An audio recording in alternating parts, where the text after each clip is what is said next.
बंधुओं, मकर राशि काल पुरुष की कुंडली की दसम भाव की राशि। अब दसम भाव आपके स्ट्रगल को दर्शाता है, तो स्ट्रगल और हार्ड वर्क जो है वह इस राशि का स्वाभाविक गुण है। और जब साढ़े साती इस राशि के साथ जुड़ जाती है तो यह स्ट्रगल और हार्ड वर्क जो है वह असीमित हो जाता है। तो याद रखिए, जब ये हार्ड वर्क और स्ट्रगल असीमित हो जाएगा तो आपका जो मर्ज है वह भी असीमित हो जाएगा। तो यदि आप किसी मर्ज की दवा इस तरह की करते हैं जो कि परमानेंट नहीं है, ऐसे इर्रेगुलर है, तो याद रखिए वह मर्ज कभी ठीक नहीं होता। तो आपको टेम्परेरी नहीं बल्कि परमानेंट इलाज करना है अपनी मकर राशि का। भले ही 15 आपके नवंबर से शनिदेव मार्गी हो रहे हैं, 29 मार्च 2025 के बाद साढ़े साती खत्म भी हो जाएगी, लेकिन एक चीज हमेशा याद रखिएगा कि मकर राशि के साथ स्ट्रगल और हार्ड वर्क जो है यह शब्द जुड़े हुए हैं। तो आपको मकर राशि का एक परमानेंट इलाज जो है वो करना है। और आज की इस वीडियो में मैं आपको वह परमानेंट इलाज बताऊंगा जिसको यदि आप कर लेते हैं तो मकर राशि वाले पीड़ा से बिल्कुल निकल जाएंगे। क्योंकि मुझको ऐसे हजारों कमेंट आते हैं जिसमें लोग बताते हैं कि महाराज मकर राशि वालों का कुछ नहीं होने वाला, उनका पीड़ा दुख गरीबी कर्ज धोखा कभी नहीं जाने वाला। लेकिन वो इसलिए नहीं जा रहा क्योंकि आप उसका परमानेंट इलाज नहीं कर रहे हैं। आपका मर्ज गहरा है लेकिन आप इलाज कुछ और किए जा रहे हैं। तो आपको क्या करना है वही मैं आज इस वीडियो में बताऊंगा। तो आप इस वीडियो को पूरा जरूर देखिएगा, निश्चित तौर पर आपकी पीड़ा खत्म होगी। तो बंधुओं, यहाँ पर एक बात आप याद रखिए कि वास्तव में मकर राशि में शनिदेव आपकी कुंडली के स्वामी हैं और मकर राशि आपकी तभी होगी जब चंद्रमा वहां पर विराजमान होगा मकर पे।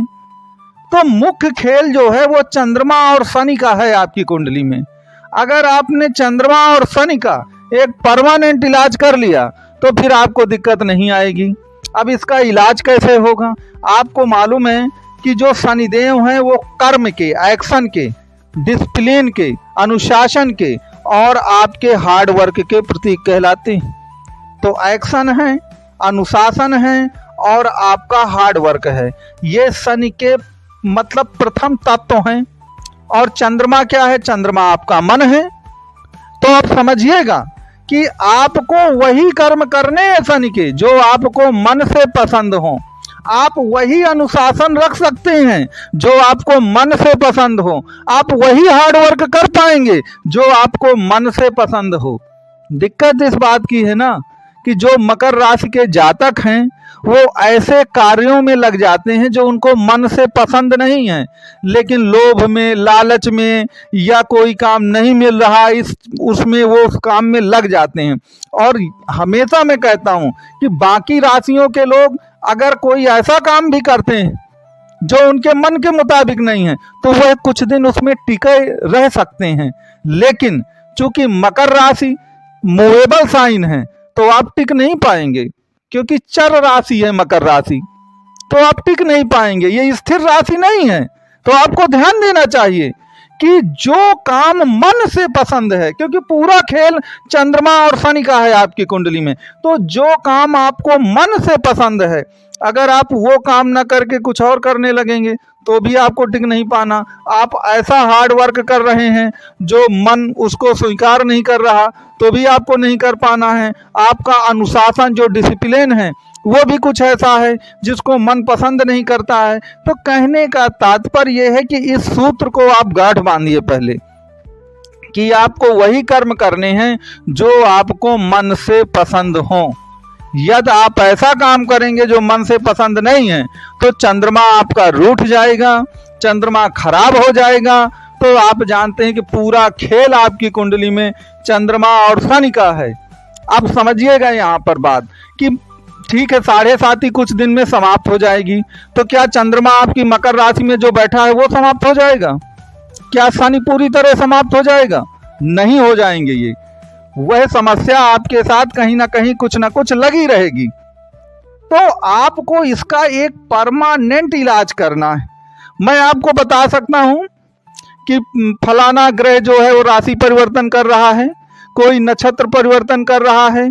मैं दिसंबर का मासिक आपको मकर राशि का प्रतिफल बताने लगूं, इनसे आपको बहुत लाभ नहीं मिलना है। लाभ आपको मिलेगा जो आप मकर राशि के हैं यदि उसका आप परमानेंट इलाज करेंगे। और यहाँ पर होता क्या है कि लोग ना तो परमानेंट इलाज करते, बल्कि वो जो टेम्परेरी कुछ होता है, इधर उधर के छोटे मोटे जो उपाय बता दिए जाते हैं, लोग उन्हीं को करना चाहते हैं। अब आपकी जो मेन कुंडली है, जन्म कुंडली, उसमें आपको देखना, मान लीजिए शनि आपका केतु के साथ बैठा है, तो फिर आप जानते हैं कि शनि केतु के साथ है तो और भी ज़्यादा दिक्कत बढ़ती है, क्योंकि केतु जो है वह अध्यात्म का और कुल मिला के धर्म कर्म का ग्रह है।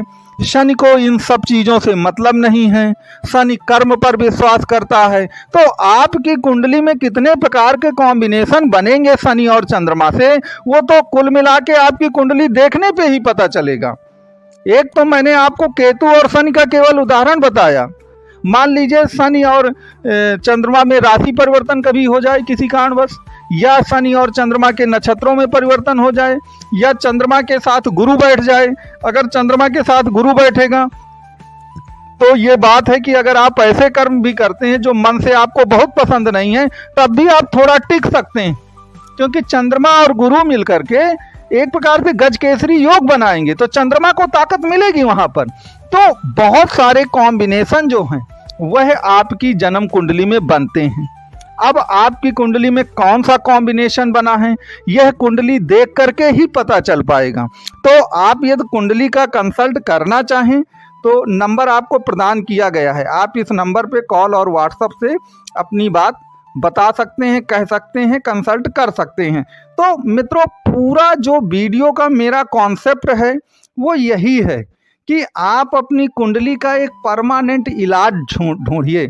आप ये मत सोचिए कि शनि मार्गी हो रहे हैं इस तारीख को वो बकरी हो जाएंगे, सन की 7.5 इस समय चली जाएगी, गुरुदेव का नक्षत्र इसमें चला जाएगा, राहु उसमें चला जाएगा। इन सब बातों से बहुत लाभ नहीं मिलने वाला, आपको परमानेंट लाभ बिल्कुल नहीं मिलेगा। आपको लाभ तभी मिलेगा जो आपकी कुंडली के सबसे महत्वपूर्ण ग्रह हैं और उनका क्या कॉम्बिनेशन बन रहा है। अगर आप उसका परमानेंट इलाज कर लेंगे तो निश्चित तौर पर आप धन्य हो जाएंगे, और जो आपके अंदर ये निराशा भरी हुई है कि ये मकर राशि वालों का कुछ भी नहीं होने वाला जीवन में, वह निराशा पूरी तरह से आपके जीवन से चली जाएगी। तो मित्रों, ये वीडियो कैसा लगा आप कमेंट बॉक्स में मुझको बताने की कृपा करिएगा।